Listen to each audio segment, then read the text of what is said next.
नमस्कार प्यारे दोस्तों, कैसे हो आप सब। उम्मीद करती हूँ आप सब बहुत अच्छे हैं और खूब मन लगाकर अपनी तैयारी कर रहे हैं। मैं हिंदी व्याख्याता कविता सोराण।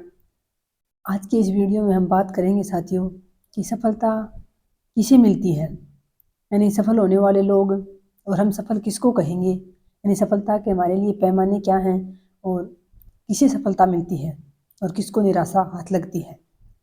तो देखिए साथियों, बहुत सारे लोगों के हम कमेंट्स पढ़ते हैं कि मैं 10 साल से तैयारी कर रहा हूँ, मैं 8 साल से तैयारी कर रही हूँ, लेकिन सफलता नहीं मिल रही है। तो सफलता के लिए जो सबसे पहले और जो सबसे ज़रूरी चीज़ है वो तो है साथियों मेहनत। यानी मेहनत का तो कोई विकल्प है ही नहीं। मेहनत के साथ साथ समर्पण, ईमानदारी अपने प्रति और पूर्णतः लगन, यानी अपने अंदर एक जुनून पैदा होना ज़रूरी है सफलता के लिए कि हाँ मुझे ये करना ही है, मुझे इस बार सफल होना ही है। ये तो सबसे प्राथमिक चीज़ हो गई साथियों। उसके बाद जो है दूसरी चीज़ हम कहते हैं वो होती है किस्मत या भाग्य, जिसको लोग कहते हैं कि तो मेरी किस्मत में ही नहीं था, ये तो मेरे भाग्य में ही नहीं था। तो जो एक प्रकार से हमारे समाज में जो सरकारी नौकरी का जो सफलता को, जो सरकारी नौकरी को पैमाना बना रखा है ना सफलता के लिए, वो जब भाग्य और मेहनत दोनों साथ होती हैं तब मिलता है। और बाकी जो मेहनत करने वाले लोग होते हैं उनको हो सकता है, हम देखते भी हैं हमारे आस पास बहुत सारे उदाहरण मिल जाते हैं जो वास्तव में कठिन परिश्रम करते हैं और उनको अंत तक सरकारी नौकरी हाथ नहीं लगती है, फिर कह देते हैं कि इसके तो भाग्य में ही नहीं था। हाँ, ये बात साथियों कहीं ना कहीं सच है कि जो जिसको बहुत अधिक मेहनती, जो बहुत अधिक परिश्रम करता है, 100% अपना देता है ईमानदारी से, समर्पण के साथ, जुनून के साथ, उसको भी जब सफलता सफलता वही सरकारी नौकरी नहीं मिलती है तो फिर हम कह देते हैं कि इसका तो इसके भाग्य में नहीं था। यानी उस सफलता के लिए जो हमारे समाज ने एक पैमाना बना रखा है सरकारी नौकरी को, उस सफलता के लिए मेहनत और किस्मत दोनों होनी जरूरी है। जैसे कुछ लोगों को हम सुनते हैं कि उसने 1 साल ही तैयारी की थी, उसी में सफल हो गया। कुछ लोग सुनते हैं कि 10 साल हो गई, लेकिन हमें उसका वो भी नहीं पता होता कि कितनी क्या मेहनत की है उसने, किस प्रकार से अपने आप को समर्पित किया है, ईमानदारी के साथ मेहनत की है, या फिर कैसे क्या कमी रही है, वो खुद को ही पता होता है, करने वाले को, या फिर भगवान को पता होता है। जैसे कि मैं अपना ही उदाहरण दूँ तो मैं 2014 में मैंने एग्ज़ाम देने शुरू की थी साथियों। अब मैं कहती हूँ कि जैसे 10 साल मैंने तैयारी की या फिर 10 साल मैंने मेहनत की। तो अब जब मैं वास्तव में लगी हूँ, सफल हुई हूँ, तो उसके बाद मुझे रियलाइज़ हुआ है कि मैंने मेहनत तो सिर्फ 1 ही साल की थी। पहले तो मैं सिर्फ और सिर्फ अपनी किस्मत को ही दोष देती थी, क्योंकि कभी मैंने इतनी मेहनत की ही नहीं जितनी एक ज़रूरत होती है। हालाँकि ये लगता था कि मेरी किस्मत ख़राब है, लेकिन किस्मत भी तभी साथ देती है जब हम ईमानदारी से मेहनत करते हैं। तो जैसे मैं 2018 में रही, तो उस समय मैं प्राइवेट स्कूल में जाती थी। घर पे आके ज़रूर पढ़ती थी, लेकिन प्राइवेट स्कूल को मैं छोड़ा भी नहीं, मैंने छोड़ भी नहीं सकती थी। इसलिए मैंने पूर्ण समर्पण भाव के साथ तैयारी नहीं की थी। तैयारी मैंने की थी, मेहनत मैंने की थी, लेकिन फिर भी अगर मैं मानती हूँ अगर थोड़ी-सी और मेरी मेहनत होती, 2-4 महीने में सिर्फ़ और सिर्फ़ मेहनत करती, तैयारी करती, तो मैं ज़रूर सफल हो जाती।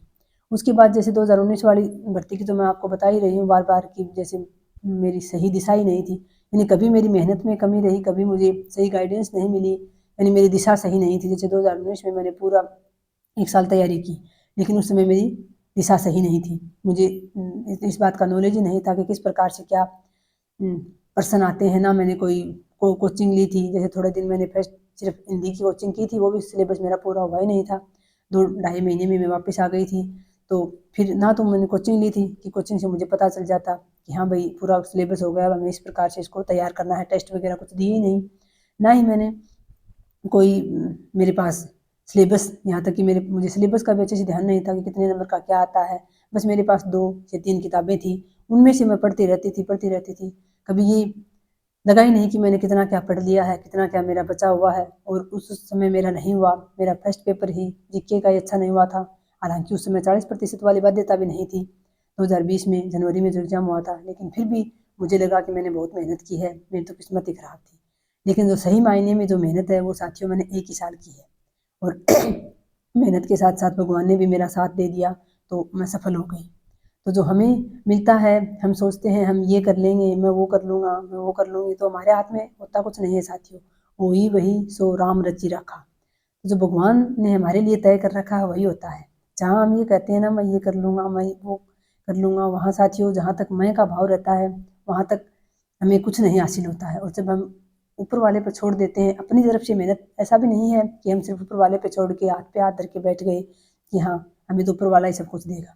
ऊपर वाले ने हमें हाथ पैर दिए हैं साथियों, कर्म करने के लिए हमें मस्तिष्क दिया है सही सोचने के लिए, तो हमें मेहनत तो करनी ही पड़ती है। मेहनत का तो जैसे मैंने बताया कोई विकल्प ही नहीं है।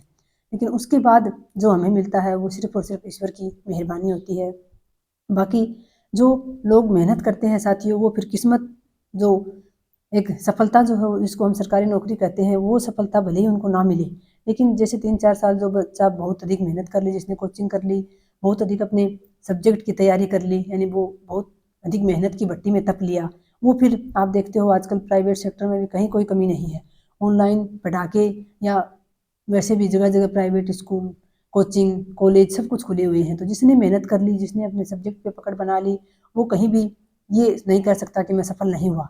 वो अपनी आजीविका आराम से चला सकता है, आराम से अपने जो ज़रूरतें हैं वो पूरी कर सकता है। तो हम उसको असफल नहीं कह सकते। हालाँकि हमारे समाज में सफलता का मायना सरकारी नौकरी माना जाता है, वो उसको नहीं मिल पाती। बहुत पूरी मेहनत करने के बाद भी तो वो कहीं न कहीं साथियों फिर किस्मत जब उसका साथ नहीं देती तो उसका नहीं हो पाता।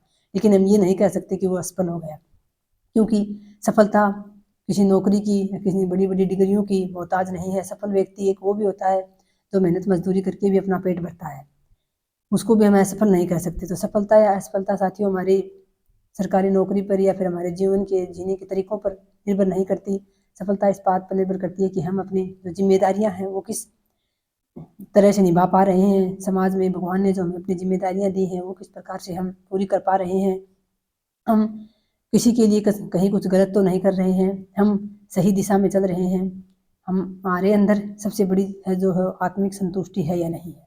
यानी बहुत अधिक पैसा भी है, धन दौलत भी है, सब कुछ है, लेकिन फिर भी सारा दिन मन में कुछ ना कुछ अंट संट चलता रहता है, मन शांत नहीं रहता, तो फिर वो सफलता किसी काम की नहीं है। सफलता के लिए ज़रूरी है कि सबसे पहले हमें मन की शांति मिले। तो इस प्रकार से साथियों सफलता किसे मिलती है और हम किसे कहते हैं, ये हमारे कहने में और ये डिफरेंट है। बाकी जो व्यक्ति वास्तव में मेहनत कर लेता है 2-4 साल जमकर तैयारी कर लेता है, फिर उसका सिलेक्शन नहीं होता तो वो आराम से कहीं भी एक सरकारी नौकरी वाले से अधिक, अगर पैसे को हम सफलता का पैमाना माने तो कहीं अधिक पैसा कमा सकता है। आजकल ऑनलाइन वाला ज़माना है, यहाँ पर डाके या फिर कहीं भी, यानी जो मेहनत करेगा वो कहीं असफल नहीं हो सकता। मेहनत करने वाले को भले ही सरकारी नौकरी ना मिले, लेकिन वो इस लायक तो बन ही जाता है कि अपनी रोजी रोटी कमा सकता है, अपनी आजीविका आराम से चला सकता है।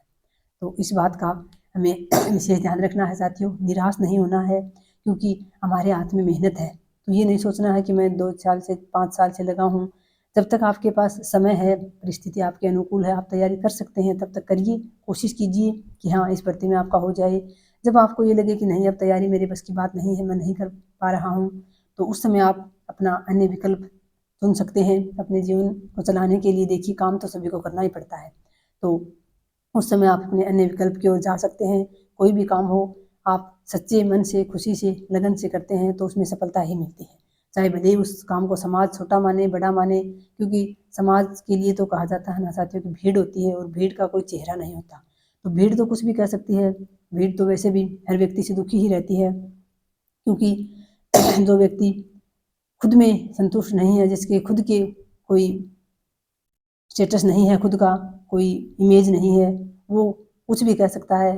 क्यों? और फिर समाज जो है वो मिलजुल के तो देखिए देखिए साथियों कुछ ना कुछ तो कहेगा ही। अगर आप सफल हो गए तो भी कहेगा, असफल हुए तो भी कहेगा। तो वही बात है, कुछ तो लोग कहेंगे, लोगों का काम है कहना। बस हमें अपने जीवन में खुश और मस्त रहना और अपना काम ईमानदारी से करना और नेक नीयत के साथ ईश्वर को धन्यवाद देते हुए हमें आगे बढ़ना है। आभार जताना कभी ना भूलें, जो भी हमें मिला है उसके लिए। जहाँ किसी से भी हमें कुछ भी मिलता है उसके लिए आभार जताना ना भूलें साथियों। आभार में बहुत बड़ी ताकत होती है। तो मेहनत करते रहिए, निश्चित रूप से सफलता मिलेगी, ऐसी बात नहीं है, क्योंकि मेहनत के बिना तो कुछ हासिल नहीं होना है। तो ईमानदारी से, समर्पण के साथ अपनी मेहनत करते रहिए, आने वाले दिनों में आपको सफलता ज़रूर मिलेगी। बहुत बहुत धन्यवाद। जय हिंद, जय भारत, जय श्री राम।